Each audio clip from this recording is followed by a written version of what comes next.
आज की जो अपनी क्लास है, इस क्लास में अपन बात करेंगे विद्युत क्षेत्र की तीव्रता से संबंधित आंकिक प्रश्नों के बारे में। स्टूडेंट्स, विद्युत क्षेत्र की तीव्रता से संबंधित न्यूमेरिकल्स को करने से पहले, आंकिक प्रश्नों को करने से पहले मैं आपका हमारे science classes for you YouTube channel पर स्वागत करता हूं और आशा करता हूं कि आपको ये वीडियो पसंद आए। अगर स्टूडेंट्स आपको हमारी ये वीडियो पसंद आए तो इसे लाइक करें तथा ज़्यादा से ज़्यादा शेयर करें। ठीक है, आते हैं अपने टॉपिक पर, विद्युत क्षेत्र की तीव्रता से संबंधित आंकिक प्रश्न। न्यूमेरिकल्स देखने से पहले अपन विद्युत क्षेत्र की तीव्रता के फॉर्मूले देख लेते हैं। पहला फॉर्मूला या पहला सूत्र क्या है? E बराबर F/Q। सबसे पहले अपन फॉर्मूला समझ लें। स्टूडेंट्स, अगर आपको फॉर्मूला समझ में आ गया तो आपको यह समझ में आ जाएगा कि ये फॉर्मूला अपन को कब लगाना है। स्टूडेंट्स, जो बच्चे होते हैं उनको फिजिक्स में जो प्रॉब्लम आती है न्यूमेरिकल्स में, सबसे बड़ी प्रॉब्लम ये होती है उन्हें यही पता नहीं चलता कि फॉर्मूला कौन सा लगाना है। अगर आपको फॉर्मूला समझ में आ गया है तो आपको ये पता चल जाएगा कि हमें फॉर्मूला कब और कैसे लगाना है। ठीक है, तो यहाँ पर ये जो है आवेश है, आवेश जो विद्युत क्षेत्र में रखा है, विद्युत क्षेत्र में रखा है। ठीक है, और ये जो है बल है, विद्युत क्षेत्र में आवेश स्मॉल q पर बल। आगे बात समझ में, जो आवेश विद्युत क्षेत्र में रखा हुआ है स्मॉल q, उस पर बल कितना है? F। ठीक है स्टूडेंट्स, और E क्या है? यहाँ पे आप जानते हो इंटेंसिटी ऑफ इलेक्ट्रिक फील्ड, यानी विद्युत क्षेत्र की तीव्रता, विद्युत क्षेत्र की तीव्रता। ठीक है स्टूडेंट्स, यानी अपन ये कहते हैं कि ये जो फॉर्मूला है आवेश, बल और विद्युत क्षेत्र की तीव्रता में संबंध है। ठीक है स्टूडेंट्स, अब विद्युत क्षेत्र की तीव्रता का दूसरा फॉर्मूला अपन देख लेते हैं। दूसरा फॉर्मूला क्या है? E बराबर K capital Q upon R square. Students, यहाँ पे कैपिटल Q रखने का कारण मैं आपको बता देता हूँ कि यहाँ आवेश विद्युत क्षेत्र में रखा हुआ था और ये आवेश विद्युत क्षेत्र उत्पन्न कर रहा है, विद्युत क्षेत्र उत्पन्न कर रहा है। आवेश जो विद्युत क्षेत्र उत्पन्न कर रहा है। आगे बात समझ में, और R क्या है? R दूरी, R आवेश से बिंदु तक की दूरी, जिस बिंदु पर विद्युत क्षेत्र की तीव्रता ज्ञात करनी है, विद्युत क्षेत्र की तीव्रता ज्ञात करनी है। ठीक है स्टूडेंट्स, E क्या है? जानते हैं, विद्युत क्षेत्र की तीव्रता, विद्युत क्षेत्र की तीव्रता। ठीक है स्टूडेंट्स, यहां पर ये जो सूत्र है ये विद्युत क्षेत्र की तीव्रता स्रोत आवेश और स्रोत आवेश से जिस बिंदु पर अपन को तीव्रता ज्ञात करनी है उस बिंदु तक दूरी के मध्य संबंध है। स्टूडेंट्स, इस फॉर्मूले और इस फॉर्मूले में मैं आपको बता दूं कि ये फॉर्मूला आप कब लगाओगे? जब आपको विद्युत क्षेत्र में आवेश का मान दिया हुआ रहे और उस पर आरोपित बल का मान भी देके रखे तो अपन विद्युत क्षेत्र की तीव्रता इस फॉर्मूले से निकालेंगे। यदि आपको आवेश देके रखे और आपसे बोले कि इस आवेश से इतनी दूरी पर विद्युत क्षेत्र की तीव्रता की गणना करें, तो फिर अपन को ये वाला फॉर्मूला लगाना है। ये बात थोड़ी सी अजीब लग रही होगी आपको कि फॉर्मूला कब कैसे लगाना है। अब अपन जैसे जैसे न्यूमेरिकल्स करते जाएंगे आपको पता चलता जाएगा कि कौन सा फॉर्मूला हमें कब लगाना है। स्टूडेंट्स, वीडियो को पूरी देखें, है ना, ताकि आपको फॉर्मूलों के साथ साथ न्यूमेरिकल्स भी समझ में आने लगे, आपको फिजिक्स में ऐसा नहीं लगे कि न्यूमेरिकल्स काफ़ी ज़्यादा कठिन होते हैं। तो फर्स्ट न्यूमेरिकल अपन देख लेते हैं। तो स्टूडेंट्स, पहला न्यूमेरिकल है 15 माइक्रो कूलम आवेश पर 2.25 न्यूटन का बल कार्य करता है, विद्युत क्षेत्र की तीव्रता ज्ञात करें। देखो स्टूडेंट्स, अपन को यहाँ पे क्या दिया हुआ है, आवेश का मान दे रखा है बल देखे रखा है और विद्युत क्षेत्र की तीव्रता पूछी है। सबसे पहले अपन लिख लेते हैं, दिया है Q दे रखा है 15 माइक्रो कूलाम, और माइक्रो का मतलब स्टूडेंट्स मैं आपको बता चुका हूं, 1 माइक्रो बराबर होता है 10 की घात माइनस का 6, यानी 1 माइक्रो कूलाम बराबर हो जाएगा 10 की घात माइनस का 6 कूलाम। ठीक है स्टूडेंट्स, तो यहाँ पे अपने पास क्या हो जाएगा, 15 माइक्रो कूलाम का मतलब 15 इंटू 10 की घात माइनस का 6 कूलाम। ये आपको क्यों दिया हुआ है, एफ आपको दे रखा है, कितना दे रखा है 2.25 न्यूटन, और पूछा क्या है ई, एफ और क्यू, इसमें आप रिलेशन जानते हो क्या, संबंध जानते हो क्या? तो हाँ जानते हैं, अभी थोड़ी देर पहले अपन ने देखा। ई बराबर क्या होता है, एफ बाई क्यू, तो करना कुछ भी नहीं है, एफ की जगह एफ का मान रखो और क्यू की जगह क्यू का, तो 2.25 अपॉन 15 इंटू 10 की घात माइनस का 6। ठीक है स्टूडेंट्स, और यहां से पॉइंट हटाया तो 2 जीरो आ जाएगी नीचे। ठीक है, जिसे अपन लिख सकते हैं अब आगे 225 अपॉन 15 इंटू 10 की घात, जब इनको अपन सोल्व करेंगे तो यहाँ पर आएगी 10 की घात माइनस 4, और 10 की घात माइनस 4 ऊपर जाएगी तो 10 की घात प्लस का 4। ठीक है स्टूडेंट्स, तो 15 से इसको जब अपन काटेंगे तो 15 बार कटेगा, तो 15 इंटू 10 की घात 4। मात्रक यहाँ से अगर अपन देखें तो स्टूडेंट्स एफ बल का मात्रक न्यूटन और आवेश का मात्रक कूलाम। तो स्टूडेंट्स आगे ध्यान रखोगे कि विद्युत क्षेत्र की तीव्रता का मात्रक क्या रहेगा, न्यूटन पर कूलाम। तो अपना आंसर आ चुका है, तीव्रता क्या रहेगी 15 इंटू 10 की घात 4 न्यूटन पर कूलाम। ठीक है स्टूडेंट्स, अब अपन अगला फॉर्मूला देख लेते हैं, या अगले फॉर्मूले से संबंधित आंकिक प्रश्न को देख लेते हैं। ठीक है स्टूडेंट्स, तो सेकंड क्वेश्चन अपन देखते हैं। ये क्वेश्चन तो आ गया ना समझ में, चलो ठीक है। अब अगला क्वेश्चन अपन देखते हैं जिसमें फॉर्मूला कौन सा लगेगा वो बताना आप मेरे को। ठीक है, तो क्वेश्चन मैं आपके सामने लिख देता हूं। क्वेश्चन सेकंड, इस क्वेश्चन में 15 इंटू 10 की घात माइनस 4 कूलाम के आवेश पर, या कूलाम का आवेश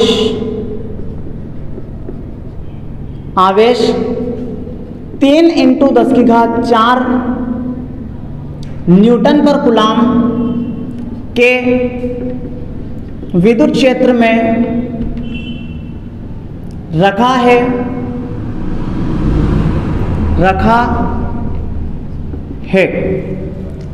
इस पर बल की गणना करें, इस आवेश पर बल ज्ञात करें, आवेश पर बल ज्ञात करें। ठीक है स्टूडेंट्स, चलो आपको आवेश दे रखा है, तीव्रता दे रखी है, तो सबसे पहले अपन लिख लेते हैं कि हमें क्या क्या दिया हुआ है। Q अपन को दे रखा है 15 इंटू 10 की घात 4 माइनस 4 कूलाम। ठीक है, और F अपन को दे रखा है कितना, विद्युत क्षेत्र की तीव्रता दे रखी है ना, हाँ, तो E अपन को दे रखा है 3 इंटू 10 की घात 4 न्यूटन पर कूलाम। आवेश भी दे रखा है, विद्युत क्षेत्र की तीव्रता भी दे रखी है। पूछा क्या है, बल F अपन से पूछा है। तो स्टूडेंट्स सबसे पहले तो आपको यहाँ तक पहुँचने के बाद ये पता चल जाना चाहिए कि हमें फॉर्मूला कौन सा लगाना है। तो E, F और Q में रिलेशन जानते हैं अपन, अभी अपन ने थोड़ी देर पहले देखा है। क्या है रिलेशन, E बराबर F बाई Q। सूत्र क्या है, E बराबर बल अपॉन आवेश। यहाँ से अपन को बल निकालना है, तो बल बराबर क्या हो जाएगा, विद्युत क्षेत्र की तीव्रता इंटू Q। और बहुत कमाल की बात है कि इस फॉर्मूले को अपन जब थ्योरी पढ़ रहे थे तब अपन ने निकाला भी था, लिखा भी था अपन ने कि विद्युत क्षेत्र में किसी आवेश पर लगने वाला बल। तो जब अपन ने वहां पे फॉर्मूला निकाला तो F बराबर आया था QE। सही है, तो यहाँ पे अपन को क्या करना है, विद्युत क्षेत्र की तीव्रता को गुणा करना है किससे, आवेश से। तो 3 इंटू 10 की घात 4 को गुणा करो किससे, 15 इंटू 10 की घात माइनस का 4 से। तो 15 तिया 45 इंटू 10 की घात प्लस का 4 और माइनस का 4, तो 10 की घात 0 हो जाएगी। तो 45 इंटू 10 की घात 0। और ध्यान रखना किसी भी संख्या की घात 0 हो तो उसका मान हमेशा कितना होता है 1। तो 45 इंटू 1 तो अपने पास कितना आ जाएगा 45 न्यूटन पर कूलाम, ये अपना आंसर। तो ये अपन ने सेकंड न्यूमेरिकल देख लिया है विद्युत क्षेत्र की तीव्रता से संबंधित। स्टूडेंट्स अब अपन अगला न्यूमेरिकल देखते हैं विद्युत क्षेत्र की तीव्रता से संबंधित तीसरा न्यूमेरिकल। देखो अभी अपन थोड़े सिंपल टाइप के न्यूमेरिकल सॉल्व कर रहे हैं, ठीक है, फिर कठिन टाइप के भी करेंगे। पहले सिंपल तो हमें, तो आपको सिंपल सा न्यूमेरिकल दे देता हूं मैं तो कि 1 कूलाम आवेश से आवेश के कारण इससे 3 एंगस्ट्रॉम दूरी पर विद्युत क्षेत्र की तीव्रता की गणना करें। ठीक है स्टूडेंट्स, तो यहां पर अपन को क्या क्या दे रखा है। सबसे पहले तो आप है ना न्यूमेरिकल को देखते ही उसमें से जो चीजें आपको दे रखी है, जिन चीजों को आप पहले से जानते हो सभी को लिख लो, फिर उसके बाद न्यूमेरिकल स्टार्ट करें। सबसे पहले अपन को Q दे रखा है, Q बराबर 1 कूलाम, ठीक है। यहां पर R दे रखा है कितना 3 एंगस्ट्रॉम। और स्टूडेंट्स मैं पहले भी आपको बता चुका हूं कि 1 एंगस्ट्रॉम बराबर होता है 10 की घात माइनस का 10 मीटर। आगे बात समझ में, तो यहां से अपन लिख देंगे 3 एंगस्ट्रॉम यानी 3 इंटू 10 की घात माइनस का 10 मीटर। पूछा क्या है E विद्युत क्षेत्र की तीव्रता। स्टूडेंट्स आप Q R और E में रिलेशन जानते हो क्या? हाँ जानते हैं। क्या होता है E बराबर KQ upon R square. Students आप यहाँ पे कैपिटल Q की जगह अगर स्मॉल q भी लेना चाहो ले सकते हो, कुछ भी समस्या नहीं है। फॉर्मूलों में मैंने कैपिटल Q और स्मॉल q लेकर सिर्फ इसलिए समझाए थे ताकि आपको ये समझ में आ जावे कि स्रोत आवेश विद्युत क्षेत्र उत्पन्न कर रहा है और विद्युत क्षेत्र में अगर कोई आवेश रखा हुआ है तो फिर उसको अपन ने सिर्फ समझने के हिसाब से दर्शा दिया था स्मॉल q से। तो उसमें कंफ्यूज नहीं हो में, आप कैपिटल Q लेना चाहो ले सकते हो, स्मॉल q लेना चाहो ले सकते हो, कोई भी आपत्ति नहीं है। अब अपन यहाँ तक चैप्टर लगभग आधा चैप्टर अपन पढ़ चुके हैं, तो आपको k की वैल्यू पता होनी चाहिए। k की वैल्यू क्या होती है तो जानते हैं अपन k की वैल्यू क्या होती है।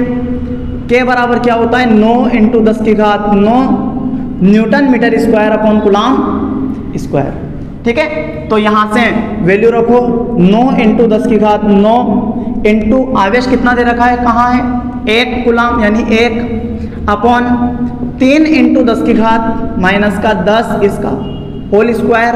तो यहां से 9 इंटू 10 की घात 9 अपॉन 3 का स्क्वायर 9 इंटू 10 की घात माइनस का 20। मैं पहले ही बता चुका हूं कि अगर किसी भी संख्या की घात के ऊपर घात हो तो घाते गुणा हो जाती है। तो गुणा करो 10 को 2 से तो 10 दूनी 20, ठीक है। तो 10 की घात माइनस का 20 हो जाएगा। 9 से 9 कैंसिल, 10 की घात प्लस का 9 और माइनस का 20। तो जब आप इसे सोल्व करोगे तो आपके पास क्या जाएगा 10 की घात माइनस का 11 न्यूटन पर कूलाम। अब आप बोलोगे कि गुरुजी मात्रक, तो मात्रक अपन पहले से ही निकाल चुके हैं, निकाला था ना अभी अपन ने इस वाले फॉर्मूले से। E बराबर F/Q से न्यूटन पर कूलाम। तो मात्रक सभी जगह एक जैसा ही रहेगा, मात्रक चेंज नहीं होंगे। तो मात्रक क्या आएगा न्यूटन पर कूलाम। और एक बात का ध्यान रखें कि जब भी आप न्यूमेरिकल्स कर रहे हो तो न्यूमेरिकल्स में जिस राशि को आपसे पूछा है उस राशि को मान निकालने के बाद उस राशि का मात्रक जरूर लिखें, ठीक है स्टूडेंट्स। ये तीसरा क्वेश्चन हो चुका है। चौथा क्वेश्चन है 1 कूलाम आवेश के कारण इससे कितनी दूरी पर विद्युत क्षेत्र की तीव्रता 90 न्यूटन पर कूलाम होगी, ठीक है स्टूडेंट्स। तो इस क्वेश्चन में सबसे पहले तो अपन लिख लेते हैं क्या क्या अपन को दिया हुआ है। ठीक है स्टूडेंट्स, सबसे पहले अपन बात अपन को दे रखी है, क्या चीज़ अपन को दी हुई है, आवेश 1 कूलाम है। चलो बहुत बढ़िया। आगे विद्युत क्षेत्र की तीव्रता दे रखी है जिसको अपन दर्शाते हैं ई से 90 न्यूटन पर कूलाम, यानी इसको मैं थोड़ा ऐसा लिख दूं 9 × 10⁻1 न्यूटन पर कूलाम। ठीक है, आगे पूछा क्या है अपन से, सॉरी हाँ न्यूटन पर, हाँ आगे आर अपन से पूछा है, दूरी कितनी दूरी पर तीव्रता 90 न्यूटन पर कूलाम होगी। ठीक है, यहाँ पर ए क्यू और आर में आप संबंध जानते हो क्या, सूत्र जानते हो क्या इन तीनों का, तो हाँ जानते हैं। क्या होता है सूत्र, तो सूत्र होता है E बराबर KQ/R²।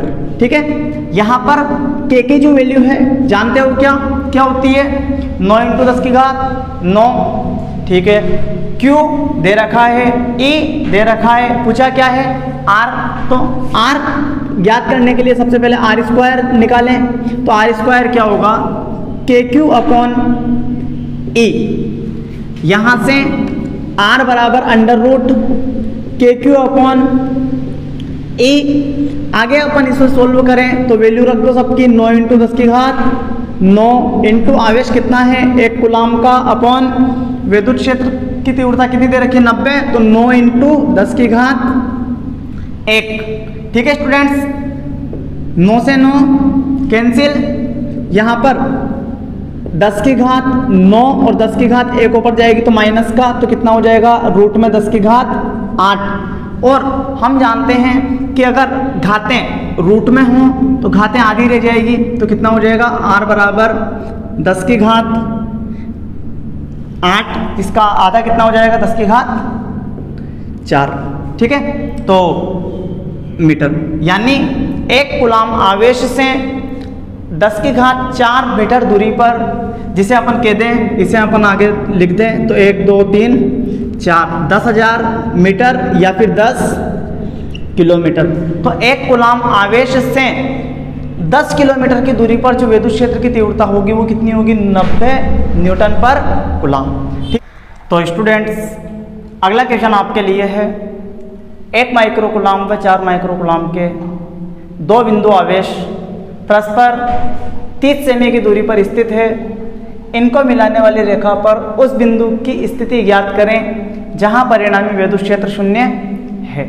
ठीक है स्टूडेंट्स, मैं आपको बता दूं कि इस टाइप का क्वेश्चन अपन विद्युत बलों में भी सोल्व कर चुके हैं। ठीक है, ये क्वेश्चन करने का मतलब एक तरह से आप यह मान लें कि विद्युत बलों में जो अपन ने क्वेश्चन सोल्व किए थे कि 2 आवेशों के मध्य अन्य आवेश को कहाँ रखें कि उस पर कोई बल ना लगे, अर्थात वह संतुलन में रहे, उसी क्वेश्चन का एक बार रिवाइज मान के चलना। यहाँ पर सेम उसी टाइप का क्वेश्चन है, वहाँ पर ओनली ये बोला था कि बल कहाँ 0 होगा और यहाँ बोला है कि विद्युत क्षेत्र कहाँ पर 0 होगा। तो 2 आवेश अपन ले लेते हैं। पहला आवेश है 1 माइक्रो कूलाम, इसको मैंने नाम दे दिया Q1। दूसरा आवेश है Q2 2 माइक्रो कूलाम का। ठीक है स्टूडेंट्स, आगे इस क्वेश्चन को थोड़ा और अच्छे से समझे, इसके लिए मैं आपको बता दूं कि इसके कारण विद्युत क्षेत्र की तीव्रता कहाँ पर 0 होगी। इसके लिए आपको छोटे छोटे से कंसेप्ट याद होने चाहिए। पहला तो ये कि धनावेश के कारण विद्युत क्षेत्र की तीव्रता की दिशा आवेश से दूर होती है। आवेश से दूर का मतलब स्टूडेंट्स ये हुआ कि मान लो इस बिंदु पर अपन को विद्युत क्षेत्र की तीव्रता की दिशा ज्ञात करनी है, तो इस बिंदु पर आवेश से दूर किधर हुआ, इस दिशा में, तो इस तरफ विद्युत क्षेत्र की तीव्रता की दिशा रहेगी। या इस दिशा में अगर इस बिंदु पर अपन को निकालना है तो आवेश, ये विद्युत क्षेत्र की तीव्रता की दिशा आवेश से दूर, दूर का मतलब इधर। ठीक है, तो ये ई सदिश हो जाएगा। ठीक है, आगे नेगेटिव के कारण अगर आपसे बोले कि ऋणावेश के कारण विद्युत क्षेत्र की तीव्रता किसी बिंदु पर चेक करनी है, तो ऋणावेश के कारण विद्युत क्षेत्र की तीव्रता की दिशा आवेश की ओर होती है। आवेश की ओर का मतलब ये तो आवेश से दूर था, ये आवेश की ओर, यानी इस दिशा में विद्युत क्षेत्र की तीव्रता की दिशा होगी। बिंदु मान लो अगर इधर हो तो विद्युत क्षेत्र की तीव्रता की दिशा किस दिशा में होगी, इस दिशा में। ठीक है, तो ये कंसेप्ट आपके समझ में आ गए होंगे। अब यहाँ पर इन्हीं कंसेप्ट्स को अपन लगाते हैं। ये पॉजिटिव आवेश है, इसके कारण मैं बिंदु ले लेता हूँ ए। इस ए बिंदु पर आप देखो तो इस आवेश से इस बिंदु पर विद्युत क्षेत्र की तीव्रता किस दिशा में है, तो आप कहोगे कि इस दिशा में। इसको मैं नाम देता हूँ E1 सदिश। दूसरा आवेश भी धनावेश है, इसके कारण विद्युत क्षेत्र की तीव्रता किस दिशा में है, तो वो भी इसी दिशा में है, तो E2 सदिश। तो परिणामी इस दिशा में आ जाएगा E सदिश। तो इस ए बिंदु पर विद्युत क्षेत्र की तीव्रता 0 हो, है ना। ऐसा तो यहाँ कोई संभव नहीं है बिल्कुल भी। सेम इसी टाइप से अगर अपन दूसरा बिंदु यहाँ पे ले लें B, तो इधर भी विद्युत क्षेत्र की तीव्रता E1 इस दिशा में, E2 भी इस दिशा में और परिणामी भी इस दिशा में आएगी। तो बिंदु A और B यानी आवेश Q2 के इस तरफ और Q1 के इस तरफ विद्युत क्षेत्र की तीव्रता 0 होना संभव नहीं है। तो विद्युत क्षेत्र की तीव्रता 0 कहाँ हो, तो हो सकता है कि दोनों के बीच में हो। तो दोनों के बीच की दूरी कितनी दे रखी है, 30 सेमी, 30 सेमी, R बराबर 30 सेमी है, ठीक है। तो देखो आगे, यहां मान लें अपन कोई बिंदु ले लेते हैं P, ठीक है। इस P बिंदु पर अगर अपन देखें तो इस आवेश के कारण ये बिंदु इस तरफ है, तो विद्युत क्षेत्र की तीव्रता इस दिशा में, इसको मैंने नाम दिया E1 सदिश। इस वाले आवेश के कारण ये बिंदु आवेश से इस तरफ है, तो विद्युत क्षेत्र की तीव्रता इस तरफ, ये हो जाएगा E2 सदिश। क्योंकि विद्युत क्षेत्र की तीव्रताएं E1 और E2 एक दूसरे से विपरीत दिशा में है, तो हो सकता है कि Q1 और Q2 के बीच में कहीं ना कहीं परिणामी तीव्रता 0 हो जाए। मान लेते हैं कि परिणामी तीव्रता इस P बिंदु पर ही 0 है, जिसकी दूरी Q1 आवेश से कितनी है, x, तो Q2 आवेश से कितनी हो जाएगी, r माइनस का x। ठीक है स्टूडेंट्स, अब परिणामी तीव्रता 0 हो बिंदु P पर, क्या हो जाएगा, बिंदु P पर परिणामी तीव्रता 0 हो। इसके लिए आवश्यक है कि E1 बराबर हो किसके, E2 के। यानी इस P बिंदु पर परिणामी तीव्रता 0 हो, इसके लिए क्या आवश्यक है कि E1 और E2 आपस में क्या होने चाहिए, बराबर। जैसे मैं आपसे कहूं कि एक बल इधर लग रहा है F1, इस पिंड पर दूसरा बल लग रहा है F2, तो इस पर टोटल बल 0 कब होगा, तो आप कह दोगे कि जितना F1 है उतना का उतना क्या होना चाहिए, F2। मैं कहूं ये 5 न्यूटन का और ये भी 5 न्यूटन का, तो इस पर टोटल बल कितना है, 0। सेम यही कंसेप्ट यहाँ पे लग रहा है, ठीक है। P बिंदु पर परिणामी विद्युत क्षेत्र की तीव्रता 0 बोली है, इसका मतलब E1 और E2 आपस में क्या है, बराबर। ठीक है, अब E1 Q1 के कारण P बिंदु पर विद्युत क्षेत्र की तीव्रता, E2 Q2 के कारण P बिंदु पर विद्युत क्षेत्र की तीव्रता। तो विद्युत क्षेत्र की तीव्रता आवेश से किसी दूरी पर निकालने के लिए E बराबर फॉर्मूला काम में लेते हैं अपन, KQ/R स्क्वायर। तो E1 क्या हो जाएगा, KQ1/x स्क्वायर बराबर KQ2/R माइनस x का स्क्वायर। ठीक है स्टूडेंट्स, कैसे के कैंसिल, Q1 कितना है, 1 माइक्रोकुलाम, तो 1 माइक्रोकुलाम में 1 × 10⁻⁶ कुलाम अपॉन x स्क्वायर बराबर Q2 2 × 10⁻⁶, सॉरी 4 है ना, 4 × 10⁻⁶ अपॉन R माइनस x का स्क्वायर, 10⁻⁶ कैंसिल, तो R माइनस x का स्क्वायर बराबर हो जाएगा क्या, 4x का स्क्वायर। वर्गमूल करने पर, वर्गमूल लेने पर तो R माइनस x बराबर हो जाएगा 2x, तो यहाँ से R बराबर हो जाएगा 3x, चूंकि ये x भी इधर आ जाएगा। ठीक है, तो यहाँ से x बराबर कितना हो जाएगा, R/3। R कितना है, R है अपने पास कितना, 30/3, तो कितना आ जाएगा, 10 सेमी। ठीक है स्टूडेंट्स, तो यानी Q1 आवेश से 10 सेंटीमीटर की दूरी पर परिणामी विद्युत क्षेत्र की तीव्रता कितनी हो जाएगी? 0। ठीक है, ये क्वेश्चन तो अपना हो चुका है। ठीक है, अब अगले 1-2 क्वेश्चन मैं आपके प्रैक्टिस के लिए दे देता हूं ताकि आप भी प्रैक्टिस करो क्वेश्चनों की। पहला क्वेश्चन आपके लिए है, कोई एल्फा कण, चलो मैं लिख देता हूं बोर्ड पे, है ना। छठा क्वेश्चन है, कोई एल्फा कण 15 × 10⁻⁻4 न्यूटन पर कूलम के विद्युत क्षेत्र में रखा है, इस पर बल की गणना करें। इस पर बल की गणना करें, कर सकते हो आप इस क्वेश्चन को करके देखना। अगला क्वेश्चन नंबर 7 आपके लिए है, एक एल्फा कण से 3 एंगस्ट्रॉम दूरी पर विद्युत क्षेत्र की की गणना करें। ठीक है स्टूडेंट्स, और अगला क्वेश्चन आपकी प्रैक्टिस के लिए क्वेश्चन नंबर 8 क्या है, 1 माइक्रो कूलम व 4 माइक्रो कूलम, चलो 2 ले लेते हो यहाँ पे, है ना, या 2 की जगह अपन यहाँ पे 9 ले लेते हैं।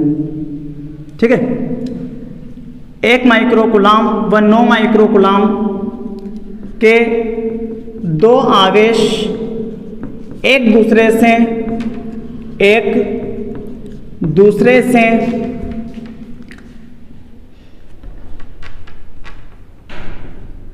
कितना लेवे अपन यहाँ पे, तो 16 सेमी की दूरी पर रखे हैं। ठीक है, इनके मध्य वह बिंदु ज्ञात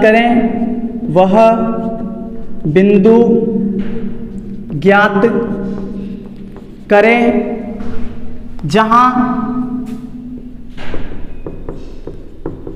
परिणामी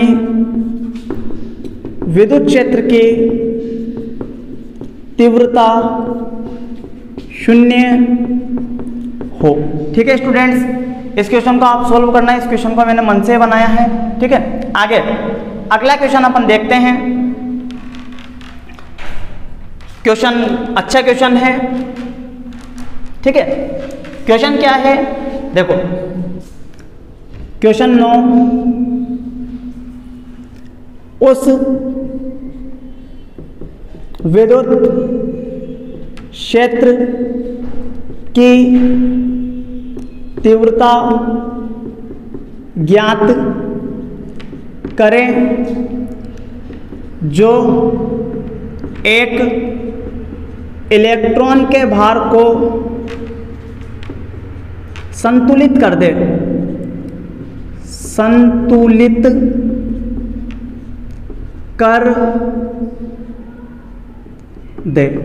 ठीक है, इस क्वेश्चन की अच्छाई का अंदाजा आप इसी बात से लगा लो कि इस क्वेश्चन में अपन को संख्या कुछ भी नहीं दी हुई है, सिर्फ इतना सा बोला हुआ है कि उस विद्युत क्षेत्र की तीव्रता को ज्ञात करें जो एक इलेक्ट्रॉन के भार को संतुलित कर दे। भार को संतुलित करने का मतलब ये है, एक इलेक्ट्रॉन मान लो द्रव्यमान m है, ये यहाँ रखा हुआ है, तो इस पर भार लगेगा नीचे की ओर mg, F बराबर mg ले लेते हैं। ठीक है, ये भार नीचे की ओर लग रहा है और इस भार को संतुलित करना है। भार को संतुलित करने का मतलब आप सिर्फ इतना सा समझें कि इस इलेक्ट्रॉन पर इसके भार के बराबर बल किस दिशा में लगेगा, ऊपर की ओर। और बल किस कारण से लगेगा, तो अपन से बोला गया है विद्युत क्षेत्र के कारण, तो अपन को इस पर विद्युत क्षेत्र लगाना है। विद्युत क्षेत्र की दिशा का अपन को विशेष ध्यान देना है, विद्युत क्षेत्र ऊपर लगावे या फिर नीचे। तो मैं यहाँ पे बता दूं कि अपन को विद्युत क्षेत्र किधर लगाना है, नीचे। आप बोलोगे कि आपको कैसे पता चला कि नीचे, तो अभी देखो अपन जानते हैं कि धनावेश पर बल विद्युत क्षेत्र की दिशा में लगता है और ऋणावेश पर बल विद्युत क्षेत्र की दिशा के विपरीत दिशा में लगता है। तो विद्युत क्षेत्र की तीव्रता की दिशा नीचे, तो बल किधर लगेगा, ऊपर, और बल जो रहेगा उसको नाम दे देंगे Fe बराबर QE। ठीक है। अब भार को संतुलित करने का मतलब यह है कि ये दोनों बल आपस में संतुलन में है। संतुलन का मतलब ये जितना है उतना का उतना ही ये है, यानी F इलेक्ट्रिक बराबर mg। संतुलन की स्थिति में,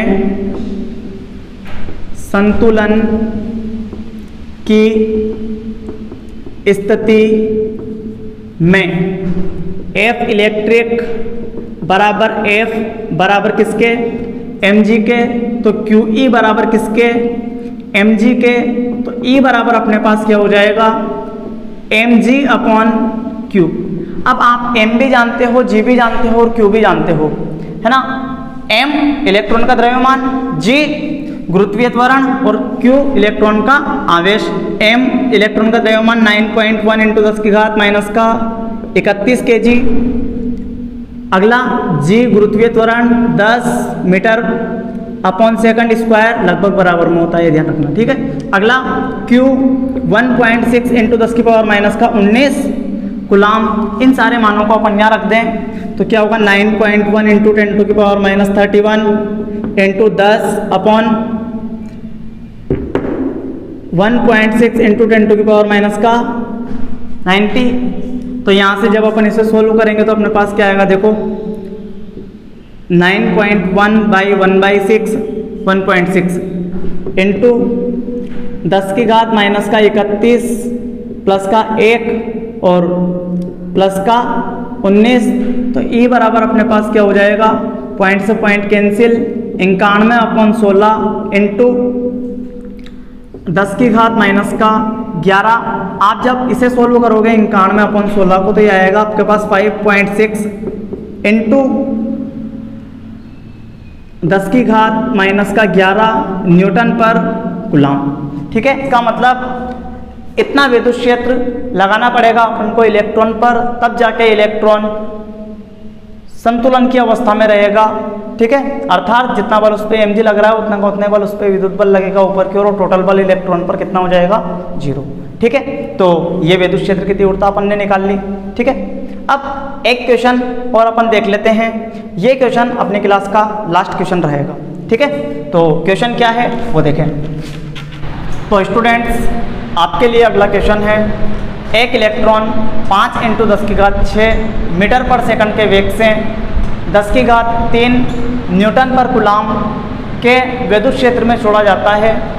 विद्युत क्षेत्र इस प्रकार है कि यह इलेक्ट्रॉन की गति का विरोध करे।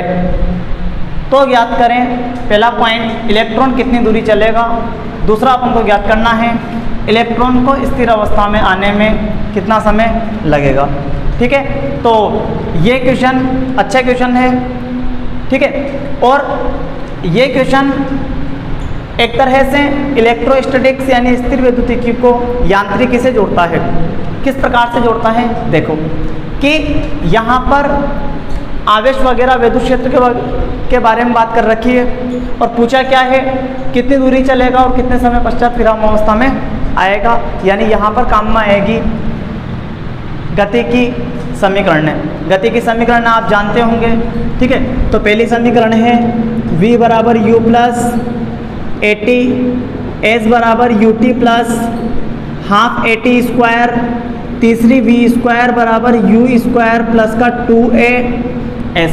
ठीक है स्टूडेंट्स, ये क्वेश्चन मैं आपके लिए इस वीडियो में नहीं लेता, आपको नहीं बताता, लेकिन बताने का एक कारण ये भी मान लो कि ये कोरोना काल में, लॉकडाउन में मुझे ऐसा लगा कि शायद बच्चे फॉर्मूले भूल गए हों, तो वापस ये जो समीकरणें हैं, इन समीकरणों का यूज़ आपको पता चले और वापस एक बार इन समीकरणों का आपके रिवीजन हो जावे, आपको ध्यान में आ जावे ये समीकरण कि प्रथम समीकरण v बराबर u प्लस एटी, दूसरी s बराबर ut plus half eighty square और तीसरी v स्क्वायर बराबर u स्क्वायर प्लस 2as। ये समीकरण इस क्वेश्चन में काम में आएगी। चलो करते हैं अपन क्वेश्चन। सबसे पहले लिख दो क्या क्या दिया हुआ है। तो पहला क्या दिया हुआ है, वेग, प्रारंभिक वेग दे रखा है 5 × 10⁶ मीटर पर सेकंड। अगला अंतिम वेग भी दे रखा है 0 मीटर पर सेकंड, बोला ना उसने स्थिर अवस्था। और कितनी दूरी चलेगा, तो रुकने से पहले वो जितनी दूरी चलेगा वही अपन को ज्ञात करनी है, यानी वो रुकेगा तो रुकेगा तो वेग कितना, अंतिम वेग 0। अगला एक दे रखा है ई, कितना 10⁻³ न्यूटन पर कूलम। ठीक है स्टूडेंट्स, इसके अलावा और कुछ दिया हुआ है क्या, तो बहुत से तो सोच रहे हैं अब तो कुछ भी नहीं दे रखा है, बस यही है। तो यहाँ पर कुछ बातें आपको ध्यान भी रखनी पड़ेगी। ठीक है, उसने इलेक्ट्रॉन बोला हुआ है ना, तो इलेक्ट्रॉन का मतलब इलेक्ट्रॉन पर आवेश क्या होता है 1.6 × 10⁻⁻⁹ कूलम। और इलेक्ट्रॉन का द्रव्यमान होता है मास ऑफ इलेक्ट्रॉन 9.1 × 10⁻31 kg। तो ये बातें आपको क्वेश्चन में देखे रखे या ना देखे रखे आपको याद होनी चाहिए। हो सके कभी आपको क्वेश्चन में मिल जावे और कभी नहीं दे, तो ये बातें आपको याद होनी चाहिए। ठीक है, अब यहाँ पर अपन को एक तो निकालना है S और एक निकालना है T। ये निकालने के लिए समीकरण अपने पास 3 समीकरण हैं। अब तीनों समीकरणों में एक और नई राशि आ रही है A, जिसको अपन कहते हैं त्वरण। निकाल, तो त्वरण अभी अपने पास नहीं है, तो त्वरण भी अपन को निकालना पड़ेगा। एक तो S निकालना है, एक T निकालना है और एक अपन को निकालना है A कितना है। ठीक है स्टूडेंट्स, तो A निकालने के लिए अपन फॉर्मूला लगावे, चूँकि F बराबर होता है ma और F बराबर होता है QE, तो ma बराबर अपने पास क्या हो जाएगा QE, और यहाँ पे A बराबर क्या हो जाएगा QE/m, Q 1.6 × 10⁻⁻⁹ इंटू विद्युत क्षेत्र की तीव्रता 10⁻³ अपॉन अगला 9.1 × 10⁻31। जब आप इन सबको सोल्व करोगे तो आपके पास एक ही वैल्यू आएगी, त्वरण आएगा आपके पास लगभग आएगा 1.8 × 10⁻14 मीटर/सेकंड स्क्वायर। ठीक है स्टूडेंट्स, ये तो आपके पास A आ जाएगा। A आने के बाद आपको क्या निकालना है, एक निकालना है S। ठीक है, तो गति के तृतीय समीकरण से, गति की तृतीय समीकरण से v² बराबर u² प्लस 2as। ठीक है, यहाँ पर एक बात का ध्यान देना, ये जो क्वेश्चन अपन को दे रखा है इसमें मंदित गति है या फिर त्वरित, तो गति मंदित है।